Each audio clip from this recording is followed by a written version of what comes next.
Let's begin with a little bit of housekeeping. For these exercises, we're going to use several data files that you will be able to find on the same folder where these videos will be stored. So you will find a file, for example, called a county data.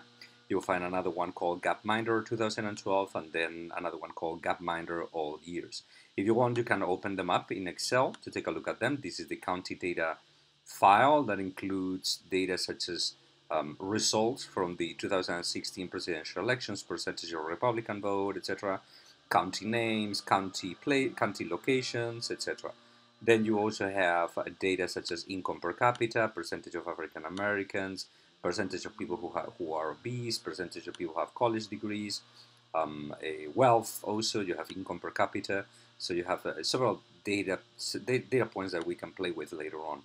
And then the Gapminder data, I'm going to open up Gapminder all years. This is data from all over the world, and that includes things such as I have it open over here, I think. So it includes income per capita, infant mortality, life expectancy, children per woman, that's fertility rate, and so on and so forth. So these are all data that we can play with.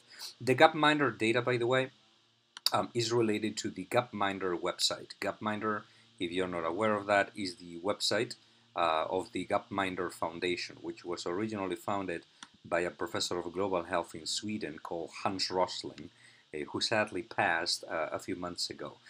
Hans Rosling was one of the most effective and most famous data presenters of all time. If you want to learn and get some inspiration on how to present data effectively to the public, I would recommend that you go to gapminder.org and you take a look at the video section to take a look at some of the lectures that he gave throughout the years. He was a truly inspiring character who used data visualization all the time in his presentations, right? So I actually Google Hans Rosling charts, and you will find tons of examples of charts that, for example, compare the lifespan country by country, that will be the vertical axis, versus the wealth of each one of these countries, that will be the horizontal axis. And then each one of the bubbles corresponds to a country. Bubble size corresponds to the size of the country in terms of population, and then the color corresponds to the continent that those countries belong to. So we are going to learn how to create this kind of graphic very quickly, interactively. All right, we are going to create time sliders and things like that. We are going to create maps, charts, etc., that we can later publish. So let's get started. Well, when you go to Flourish, probably the main website, which is flourish.studio, will look a little bit different, and that is because I'm recording these tutorials before Flourish even launches. All right, so probably this first screen will look different. It will ask you to sign up or to sign in, etc. It will not ask you to join a waiting list, right? Now, to sign in right now, I just can click on these, and then I have already a password. So once you do that, what you will get will be this display over here. Right? That's your project's overview of all the projects that you have created so far. Will be displayed over here. You can do, these are the ones that I have created so far. You can obviously erase them or delete them. You can duplicate them if you want. You can do several things with them. And you can create both individual visualizations or stories. We are going to create both kinds. Now, if I click on, for example, let's get started. Let's take a look at how to create a visualization. If I click on New, that will take me to all the catalog of visualizations that Flourish lets you create. So it will show you bubble maps and choropleth maps and pie charts and line graphs and bar graphs, etc., scatter plots, Sankey diagrams, and so on and so forth. Now you will see that on the upper shelf over here you have several options.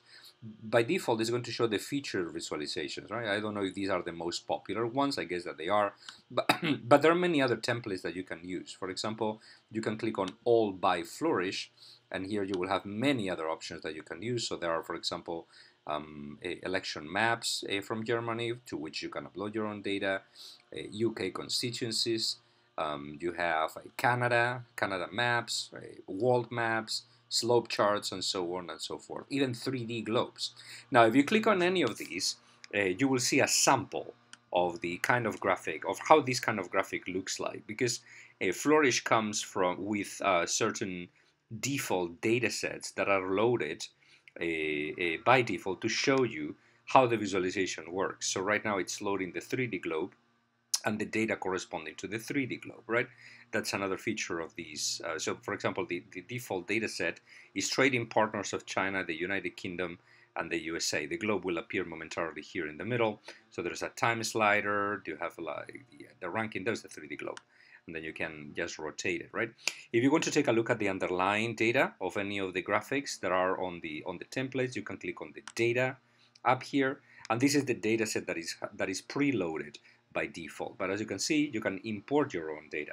Now, the reason why Flourish gives you these by default, shows you these data set by default, is to give you an idea of how data needs to be formatted. So for example, in the case of the 3D globe, right, if you want to format your data correctly, you will need your categories over here, your years over here, the source and the destination, then the trade value. So that should be more or less the format of your data set. So Flourish will load these data correctly when you create the globe. So I would encourage you to just navigate randomly through the many kinds of visualizations that are available. Just click on new, then click on any of the graphics that appear over there to get a sense of how data is formatted for each one of the graphics that are available, for each one of the templates that are available. By the way, this is just an aside. You may have noticed that on the initial screen it says developer, start building now. And this is because Flourish, besides giving you the option of using pre-existing templates, as long as Flourish is driven by JavaScript and HTML and CSS and so on and so forth, web technologies, if you have a D3 or a JavaScript developer in your team, or if you are a web developer yourself, you will be able to create your own templates that you can add to my templates, okay? So here you have a link that takes you how to build your own templates. All right, so you can create your own JavaScript templates, you can upload them into Flourish, and then you can populate them with your own data, right? So you can basically customize the tool instead of just being limited by the available templates, if you are obviously a knowledgeable in JavaScript and web technologies, which I am not that much. All right, so I will limit myself to these available tools in the next tutorials.